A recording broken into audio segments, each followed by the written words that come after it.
15 krisipata ang nabenta ko sa loob ng isang linggo.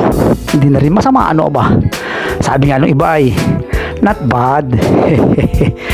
Aba ay sa Apple naman ay bago pa mag-pandemic ay nagtitinda na ako ng krisipata dito. Ay natigil nga lang at medyo tumaas ang puhunan nung mga nakarang taon, mga nakarang buwan. Ay ngayon ay medyo abot kaya na uli.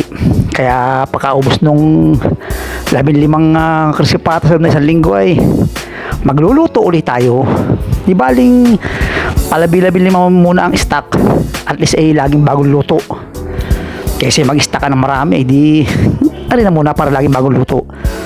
Nakita ko sa internet ay binabalutan ng katsa. Noong nakarang luto ko hindi ko ginamitan, ay ngayon susubukan natin.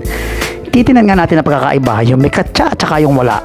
Ay di ayan no, atin ang huhugasang may yung mga pata na ating gagamitin pang krisipata. At as usual, lulutuin na naman natin din sa gatong na kahoy. Dahil para nga naman ma-maintain natin yung mababang presyo, ay di maka-menos tayo sa presyo ng gasol. At ayan, kitang-kita naman ninyo kada isang pata ay nakabalot sa katsa.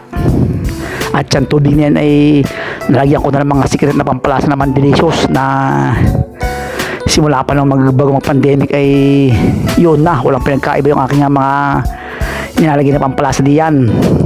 Ako hinihingal at ako'y habang nagbo-voice over ako'y nag-i-ensayo din nagbubuhat ng kaunti.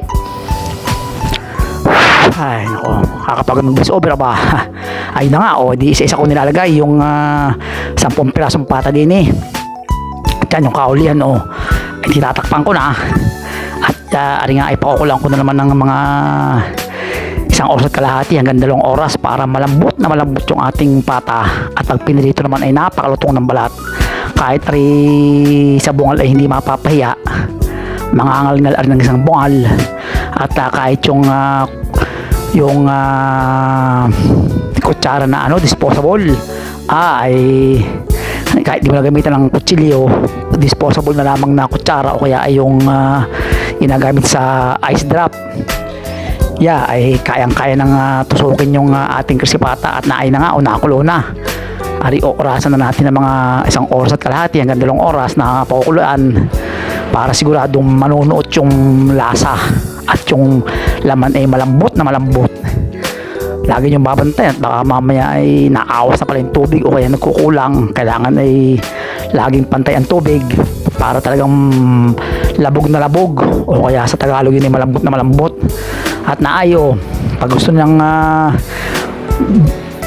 bilao bandel isang pata saka 28 pirasong Shanghai, meron din kami niyan.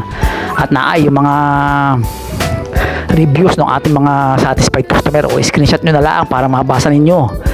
Ay sila sarap na sarap at talagang sulit na sulit yung kanilang binayad sa murang halaga. Ay nakakain sila ng krisipatang pang restaurant ang lasa. Aba, yun na hindi sayabang. Kung gusto ninyong mapatunayan, i-order kayo din sa Mandelicious. Ang ating Facebook page ay Mandelicious, o kaya ay mag-comment down below para maka-order, o kaya mag-text sa 0915-029-9000. O ano pang inaantay ninyo ba? Order na, huwag nang mahiya ba? Kaya mahuli sa kasarapan ng krisipata at abangan ang pagbabalik na rin ng crispy ulo. Malapit-lapit na yon. Maaaring sa isang linggo ay meron na ulit tayong Mandelicious crispy ulo. Abang-abang lang tayo